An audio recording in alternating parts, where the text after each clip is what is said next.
ruhiy tarbiya mashayihlari, ustozlar hammalari banda uchun eng yomon ofatlardan birinchi o'ringa qorin shahvati bilan farj shahvatini qo'yishadi.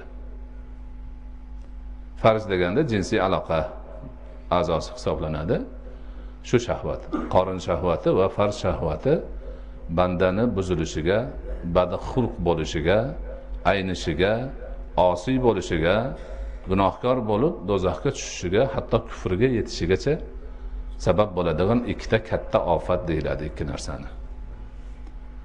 O'tgan ummatlarning hammasida mana shu ikki ofatni oldini olish, odamlarni shundan qutqarish uchun turli choralar ko'rilgan. Lekin hammasi muqaddimada aytganimizdek odamlarning o'zini tarafidan ko'rilgan choralar bo'lganligi uchun to'liq muvaffaqiyatga erishilmagan. Ba'zi bir qavmlar aynan shu ofatlar tufayli halokatga ham uchragan.